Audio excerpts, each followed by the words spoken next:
Welcome to this week's installment of Reading with Robin, your number one destination since 2002 for insightful author interviews and discussions on everything literary. And with no further introduction, your host, Robin Call. The summer reading season, there is just nothing like it, and one of the queens of summer joins me now. It's Mary Alice Monroe with her brand new standalone novel. It is gorgeous. It's awesome. I'm so excited. Oh, my goodness. When I got the email, I was like, oh, my God, another winner. We last spoke last summer, right? And now here we are. It's like it marks time. And it's Thank you. You're welcome. It's The Summer Guest by Mary Alice Monroe. If this book doesn't scream like jump into my bag and take me off to a hammock or beach.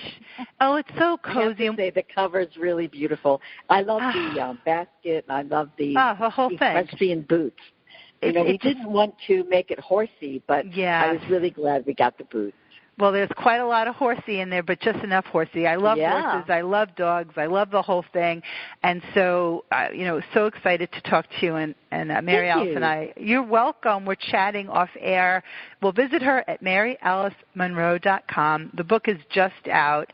And I was telling you, I got to spend an extra day on Nantucket because the weather kept us there, and so it's Nantucket Book Festival's happening, and everyone's walking around with their books and just this whole feel, and so it's like never enough. Like those who love to read, and that summer novel is just makes it even just a more special time to read if that's even possible. So I think so. Well, people like to be in a summer location when they're on vacation. Right? I find that because a lot of my books, this one is a little different. You have the beach, but when the hurricanes come, and then you have the mountains, so it's a little bit of both. But often people like to see the ocean when they're reading about it, or the lakes or whatever. Oh, yes. Kind of puts you right there. It does. Like in my mind, I'm still on Nantucket. In reality, I'm back here in Rhode Island, and I would have stayed longer, but we have a big event tomorrow, too. So, my goodness. I know. It was kind of crazy. I'm like, okay, we have an extra day on the island. That won't mess things up at all in terms of preparation. But like the characters in your book, you have to take what's important, think about that, and go. So. Right? So I'm like, okay, what's important? No, you can't predict weather. And I was like, okay, what's important? I'm supposed to be taping with Mary Alice. We need to fix that. There weren't too many things that were time sensitive, but I appreciated that you were flexible. Oh, no. I am very, it's always fun to talk to you, number one. But number two, we all just have to take it as it comes. Isn't that true? Life is much, much easier when one does that, especially when one is really busy. It's so true, and it's you can be as organized as possible, and then things do happen. So you almost, in your organizational habits, have to sort of plan for that which we don't know. I honestly do think that's one of the themes of the book is that, you can have life going along very smoothly. You can have just planted a beautiful garden. But if a hurricane bears down and it just doesn't give you much warning, or a tornado or flooding or any natural disaster, you have to be ready to act and act quickly and sort of just know what you treasure. What do you take with you? It really does all come down to that, because that's the thinking. When I was reading this book, so set the stage a little bit. And again, visit maryalicemonroe.com. This book just came out. You are busy touring. I know you're heading. You're in the car now. Mobile, right? Alabama now. Oh, yes, I just left Florida after it. Some lovely stops. And it's really interesting. When I was in Florida, I was down in Panama City, and I saw the effects of last October's Hurricane Michael. And it really touched an interesting note while I was speaking about hurricane evacuation, which is what happens in this book. And I saw the courage and the optimism, and they have a lot of damage down there. And, the houses they can fix, but the trees look like broccoli that was just chopped off. You just took all the heads off. It is amazing what happened. Beautiful old trees were gone. So I just was admiring their courage, and I thought to myself, this is really what it's all about. Because at the beginning of the book, with the summer guests, for example, set the stage, these 6 people, these are couples. We have a mother-daughter, we have a lover who's an equestrian, and his makeup artist girlfriend who's also an equestrian, and you have a daughter. Everyone's going up to escape a hurricane that's coming down to Florida and South Carolina, all along the southeastern coast. So they're heading out because it's a big one.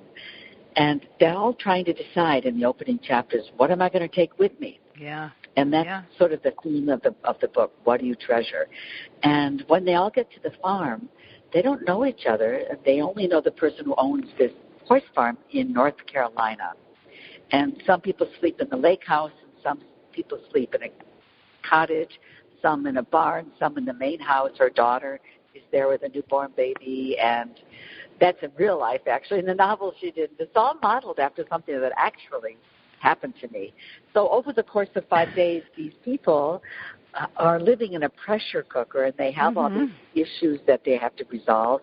And I think whenever we are in a confined space under tension, I always refer to Christmas Christmas holidays with the family. Things bubble up. Oh, yeah. It all comes to a head. It all comes to a head. Yeah. And so that it does.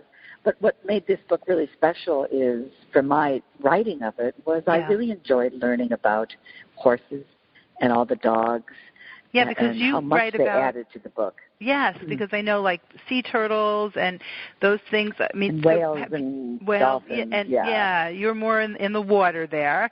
Not that horses and dogs don't love their water, but that was something different, right? And I love, that's one of the things so much that I love about your book. So when I saw what this one was about, I was especially excited because I'm such a dog maniac, and I have friends that are equestrians. I'm a dog maniac. Yes, right. There's nothing, and I know how, certainly they go hand in hand with the horses, and I have friends who they do. Who are equestrians, yes. So I know a bit about this world, and I've interviewed some authors who are horse people. So I really enjoyed that element of the book, and also moving animals like that isn't so easy. That's right. Moving any kind of livestock, but especially these prized $1 million horses, is a big deal. Sure. And I actually love horses, but I don't own a horse, and I'm not a writer. But I think I speak for all of us who don't know horses but love them. Oh, I am now. I learned a lot. But when I began the book, I loved My Friend Flicka. I loved the movie The Black Stallion. I just loved that connection. And so I wanted to know more about it. And I took, I did not myself take the lessons, but I observed dressage lessons. And I watched the hunting community. And I just spent a lot of time watching and observing and asking questions and reading a lot of books, but also watching YouTube. You can learn a lot from YouTube. Can you imagine everything, right? It's crazy how much information. In fact, there is one horse that I think everyone should YouTube. It's Totilas, Totilas, Totilas. And he is the rock star of dressage horses, a gorgeous black stallion. And I highly recommend everyone just take a peek because if you don't understand what dressage is, which I really did, you don't appreciate that each gentle, subtle movement is a communication. And when you watch this one horse who is so perfect, it's to me, who doesn't know about basketball, the first time I saw Michael Jordan play and I saw him fly across the court, and I understood. Or the first time I saw Baryshnikov leap, I understood. It's the best of the best. The pinnacle. So and it's poetic. It is just pure joy to watch. I had a dear friend who was amazing dressage equestrian, and that was, I remember first hearing what it was like, and it was so different than the jumpers and all of this, and was mesmerized watching. And so and as this book is so lyrical and beautiful, and you're welcome. The Summer Guest by Mary Alice Monroe. Mary Alice Monroe speaks summer. I had the good fortune of spending some time with Nancy Thayer on the island when we were there. Oh, I love Nancy. She loves you back. I did tell her we would be chatting. So hugs and regards from Nancy. Hi, Nancy, if you hear this. She will know if she was listening. I know, Surfside Sisters. And we were talking about you queens of summer reading, and those are like people want to know. They want to go to those books, and it's like must have. Like everything else, there's a lot of great stuff coming out, but like they want those summer books, and so. But this book, I think, is catching a lot of attention because of hurricane. We are in hurricane season, and the hurricane in this book is always this threat. I had to create a hurricane. Yeah, I looked that up. Oh, my gosh. I live on the barrier island, Isle of Palms, which is outside Charleston. Yeah. And I have evacuated for 20-some years. Wow. And I have to tell you that even though I've stayed for a lot of them, Category 1s, it's the Category 2, 3s, and beyond that are just terrifying. And I'm done. Honestly, Robin, I'm not going to sit anymore. So I bought a house actually up in the mountains of Tryon, and I escaped. And I think this is autobiographical in the sense that I actually did escape to Tryon from Hurricane Irma. And all these people came up to this farm, this real farm in Tryon, and we all became friends. And so I knew when I saw these women helping women and the nurturing community, and we were all there to help the horses that were evacuating from Florida. 250 horses came up from Florida. Oh, wow. And the equestrian center there opened up their barns and let them all in. So we were helping that. And then there were the rescue dogs were at the farm, so we were feeding and helping the dogs and the newborn babies and the women together. And I thought, this is the Big Chill. I am living the Big Chill. Is there ever a better movie than that? I love that movie. Amazing. What was the soundtrack of this situation when it was happening in real time? When it was happening for me in real time, I'll never forget the dinner. We were laughing and bumping hips, and that was Cyndi Lauper was playing Girls Just Want to Have Fun. I love it. My girlfriend was doing makeovers, and we were all drinking wine, and spaghetti was on the stove. Oh, perfect. And then we had the Stones, of course, the Stones. Have to. And we were dancing, and the young girls who were there were right with us. They thought we were pretty cool. So it was a lot of fun. I can't this is what I write about. Yeah, so there you go. And getting together and sharing, and husbands and wives and mothers and daughters. And for 5 days we were all together. And when I came home, Robin, I knew I had a book. I knew what the book was going to be about. I can only imagine, like as a reader, and knowing how the writers get ideas for stories. Like I'm sure you were very much in the moment because you can tell from the from the loving prose. But you must have been thinking like, oh my God, this is like. All of these situations converge right here, and all of these, because there is nothing like that. I mean, it's horrible when there's a tragedy and such thing, but when you see really the human spirit and what people, that's the best for the most part, right? Who really do want to rally, and it's kind of like whatever needs doing, it just gets done, and all. Jump in. Yes, and all pretenses are gone, and all of the other pretty dressing just goes, and it's like exactly at your essence, who are we? Yeah. And when that hurricane is off on the coast and you're away from it, they call it a hurrication, which is a funny word, but it actually is funny. It is because you take a few days off, but you're not relaxed. You're constantly aware of that big old hurricane in the distance. And I was sleeping in her loft over the barn. And I have to say it was so great because while I was up there, I could hear the horses at night communicate with the nickers and the whinnies. And I really connected with them. And I'd come down in the morning and have my cup of coffee and talk to them and help feed them. And it was during that time that I felt the connection to the horses that I need to write a book. And that's why when you read the book and you feel this emotion for horses, it was through that experience that I had. Oh, there's all of that comes shining through, and also there's the shining a light on all the wonderful things that horses do for their people, and vice versa, and the horses that are therapy horses, and just being one with that animal, and everything else sort of slips away. But they're so smart. My goodness, so smart. They can sense right away if they can trust you or if you're afraid. And also they have that amazing fight or flight instinct. Mm-hmm. And I think that's the parallel I found so interesting for hurricanes is we flee the hurricane, and horses will flee a danger. That's that parallel there. But when they accept you, they're just so loyal. They're great.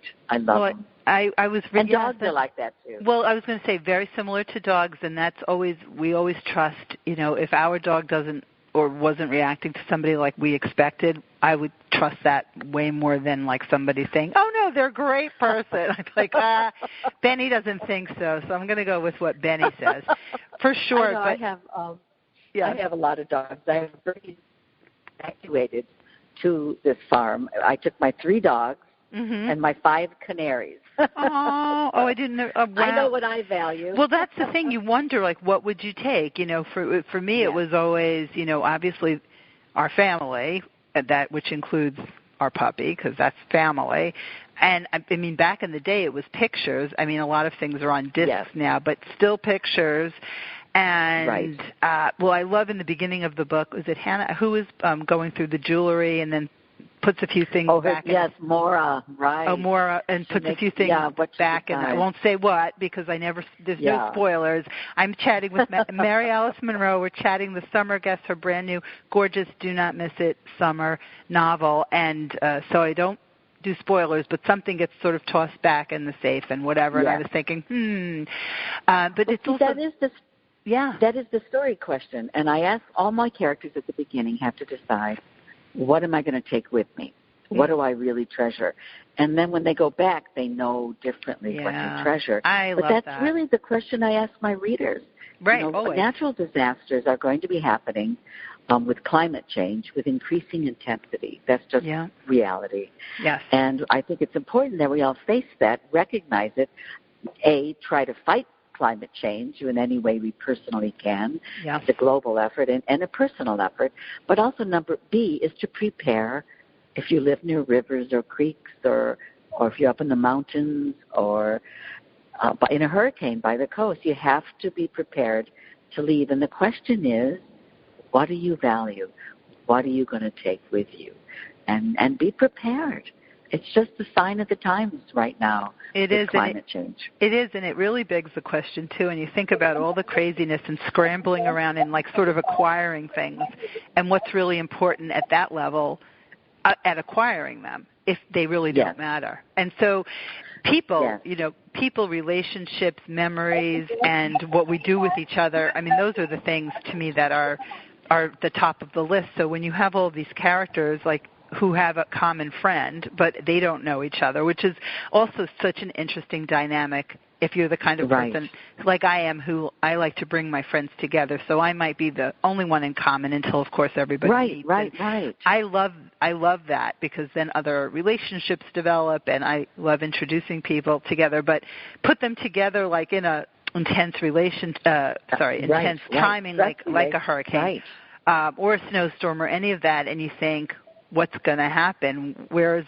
what's going to come out? Who's going to be up late night talking? And it's sort of like and do our friendships weather the test of time? And what's expected of a friend, or what do we expect, or what's expected of us? So many things. I think that's what's fun to write about because you have old friends getting together who haven't seen each other in a while, and you have the different generations, the young girls and the older girls. And I think the love interests are really interesting. I love the character. They're wonderfully drawn, Angel. and I would have loved to have been either that or the real story that inspired it. Like I'm thinking of remembering like when we all got snowed in at the dorm and we were supposed to like whatever the holiday was, but there was it was upstate New York. We got snowed in, and then it's like this. What are we going to need? Everybody pitches in. Who has this? Who has that? And it's a special time. It is such a special time. I am on the phone with Mary Alice Monroe talking about her brand new novel, The Summer Guest. You can find her on the website, Mary Alice Monroe, and then Facebook, and you're on Instagram as well. And you're touring. I am, and I welcome everyone to come. Yes, go join her on Instagram, and she's touring. This is really quite a nice tour. I mean, you really are. It's a pretty extensive tour. I bet it is. And your fans love seeing you, and I always tell the Reading with Robin listeners, yes, your authors are out there touring.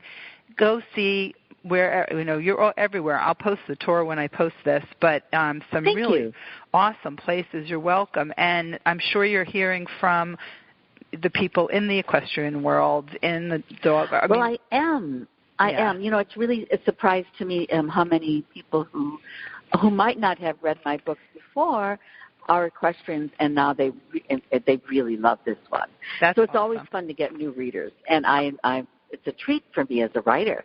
Yes, it's just to expand and to go into some other area that you haven't, and also the illustrations heading the chapters are great, and so you really get this. You're welcome. The sense of what the story is about, and also when you get these new readers, then they get the honor of going back through all of your books, because then they're like, yeah, that's the best thing. I would think about meeting new readers. I mean, this is an amazing tour. I'm fully looking at this. I am exhausted looking at this tour. Are you? Yeah. Are you? Yeah. So today, right? So you are in Alabama. I left Florida to Alabama. So I go to Mobile at 1, and then I go to Fairhope at 3, and then I think I'm off to. Am I off to Chicago next? Well, let me tell you, I'm like, Alabama, then you're back to South Carolina. It looks like a lot, right? And then Indiana, right? Oh, yeah, then Indiana and Chicago. Then Chicago. And then Dallas, Texas. I think. Yeah, then you're Texas, back in South Carolina. Hometown advantage for sure. But this is, I could see you riding a horse around from place to place. Wouldn't that be a cool tour? Oh, my goodness. I've always wanted to be one of those, rock star buses, Yes. You stay in the bus and you just keep going. Yes, I love that. You're on the road, and that's kind of like another microcosm and time out of time. So now tell me about, Can you imagine? I can, because I would love it. I would be right there. I've had some of these ideas, and I've shared them with publicity, and they're like, that sounds like a lot of fun and very expensive, Robin. Great idea. We'll keep that in mind. That's probably the determinant, Yeah, that's always the drag. So the friends that inspired this story, they obviously have read the book, or they were given the book, or whatever, so what has happened with those relationships? Did they remain, or not to ruin anything about the book, but... No, 100%. And when I launched the party in Tryon, North Carolina, they all came down cool. to see me. We have, there was one woman, her name is Katie Jackson, who it's not her character, but she is a para-dressage rider, and she's Olympics bound, and she is the inspiration and the guide for me for Gerda, who had a prosthesis. Yes. And I think it elevated the book and the character at just such a high level. And she's honest and beautiful, and I was so grateful. And she lives in Austin, so she came in. Then Catherine Bellissimo, I saw who wrote the foreword to the book. She is, actually, I will be coming to the Northeast.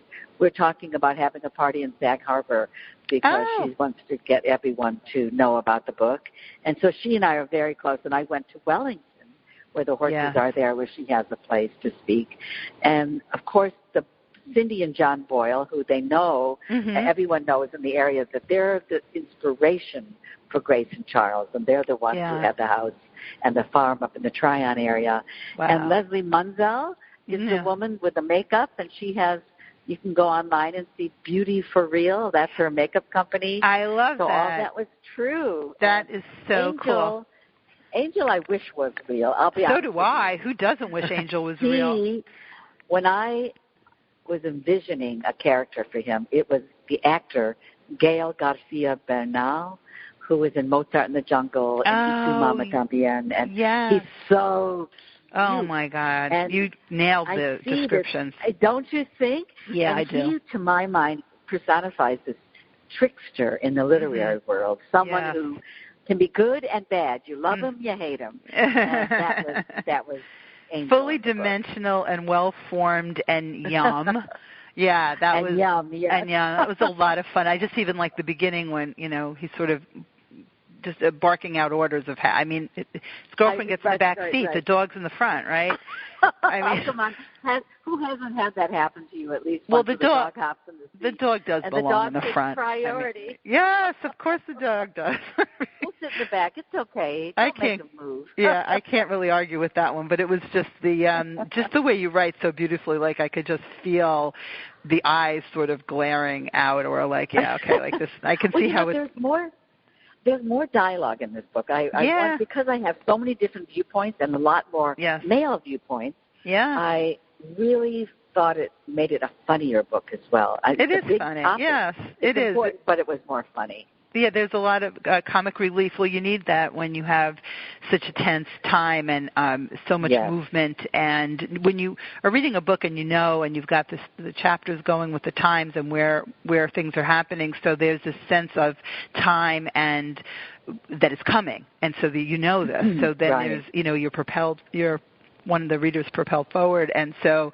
it's just what I love. This kind of book it's what I love about reading, and the Reading with Robin audience knows this. Well, I'll tell you the funniest story, which is true, is that when I went up to this farm and I had my dogs and all those other dogs were there, one of my dogs, Gigi, was in heat. So it's true that in the story with all these rescue dogs, my dog was in heat, and this dog was in heat in the book, and it was all true. Wow! You can't make this up. No, Life right? is sometimes more amazing or more funny than anything you could possibly make up.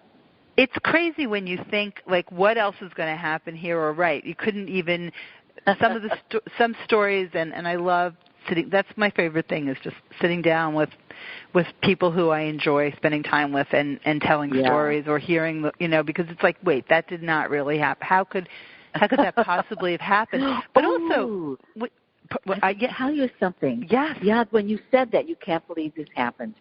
Do you remember I just mentioned how Katie Jackson came to Tryon for my parties? Yeah. And while she was there, she went to visit this breeding facility for horses, for high-level horses. Mm-hmm. And she found this gorgeous black 9-year-old stallion, so very much like Whirlwind in the book. Yes. Uh-huh. And he's spirited, and everyone was nervous about her getting on him. But she wanted to. She felt a connection, and she got on the horse, and almost the horse knew that she was special. And he calmed down, and there was a real bond between them. And here, I don't know if, I think she's going to get him to purchase him. It's a big deal because it costs so much money. Sure. But honestly, I do feel that was art imitating life, or life imitating art. Isn't it? It's a beautiful thing when it just all comes together like that. Sometimes you never know. Yeah. You don't. You're just talking also about your dog being in heat, and I think about how much. Our pup is almost 2, and just everything from the training and reading their language when they're meeting other dogs, and just being very careful about how he's been introduced, so it's all a very positive experience, and he's at his best, all this stuff. And I was thinking, okay, but then if, let's say there was a storm and everybody battened down the hatches here and brought dogs, like they'd have to figure it out. That's like where sometimes things are so precious and orchestrated, but then at its essence, that's not really how life works. So I think that's another really interesting thing to note when you're reading about a story that takes place during this kind of time, and the hurricane, and hurricane season's coming. And like I said, it's here, we were on Nantucket, and I really, if the boats had stopped for a few days and we had gotten stuck, that would have been even just fine too. Sometimes it really wasn't a how bad was the weather up there?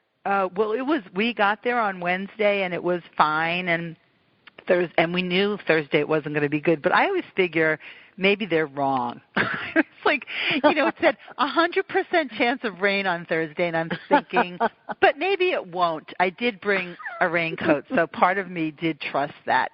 However, they're sort of feeling it, and then they're seeing it. And I was in conversation with Ellen Hildebrand to kick off to kick off the festival, which was amazing. So all I cared about was making sure I wasn't too frizzed up. After that event, I didn't care, but I just wanted to make it there. Yes. And then we found out we found out the ferry was canceled, and so we went to a fabulous brewery in the afternoon, and then the sun came out, but the ferry was still canceled. Oh. So it was like a snow day that, it was kind of like a snow day in the summer, or I don't know. When it didn't. Yeah. But at any rate, you got everything done, and I have to say that Nantucket Book Festival is very special. I would love to come back someday. It was so beautiful. Oh, absolutely. Well, this year, I can't even imagine this. You have a 2-page tour here, but and you're down south, but it would have been amazing. So maybe now, you have another one. I can look in the future. Yeah, I always have another book coming out, and I have to. But that's the thing about being an author who has a book out regularly, like Ellen does, is that we just have to find time to squirrel away and put all our energy and focus into the next book. It's an amazing amount of work and dedication. Intense. It is. Yeah. Some people say how many years it takes them to write a book, but those of us who have this schedule just work very intensely. It's very different. We don't have the luxury of strolling around with an idea. Yeah, we make it happen. I'll be inspired or I won't be inspired, that's it. That's it. We are on it. You are on it. All of us who have this intense schedule, it's both good in that it keeps you on target and at the top of your game. Yes. But it also does require once in a while to just collapse.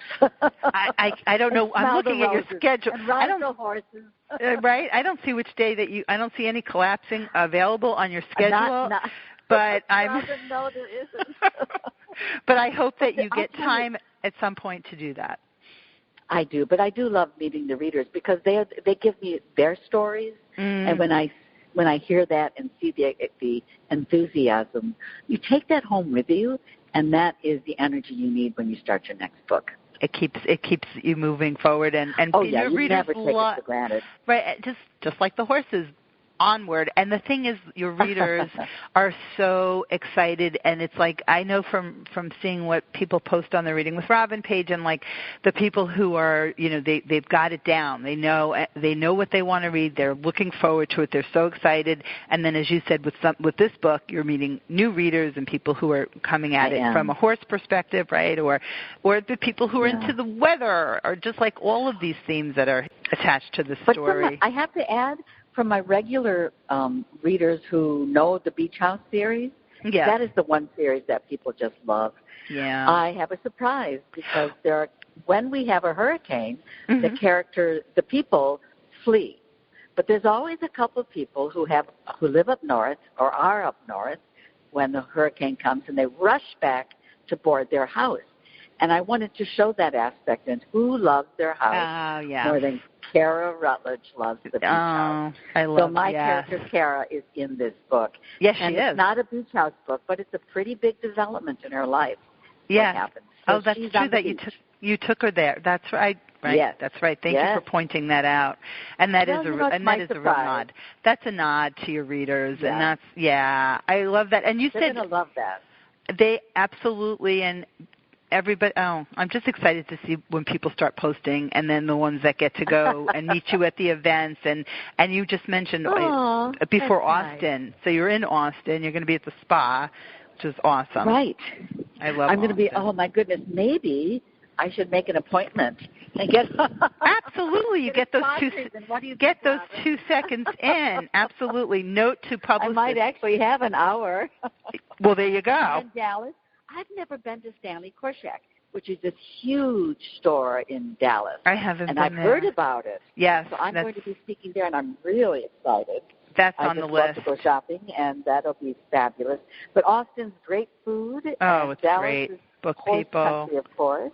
Absolutely. And then, yes, I am off to, when do I go to Chicago? You go back in South the Carolina. 21st. You're at the Women's Athletic Club of Chicago and Anderson's Bookstore, Bookshop in Naperville, and the bookstall. Yeah, are you doing my family lives. Oh, there you go. I have a lot of family in Winnetka, so that's my neck of the woods. My children are there. Oh, that's fabulous. And I think they should get a horse at some of these events. I think they should. Wouldn't that be a hoot? At least one of those little mini horses. Anything like that. Actually, I want one. Oh, my God. I know. Aren't they the cutest? Little minis. I know. They're amazing. I know. But I have 3 dogs. That's enough. I have a Bernese Mountain Dog, and that's a small horse right there. Yeah, that's probably not much. Right, that's probably not that much different than a small horse because they're like, what are they, 170, 200 pounds? Or? But they're about 110, 120 pounds. Oh, you got a little one. A pair.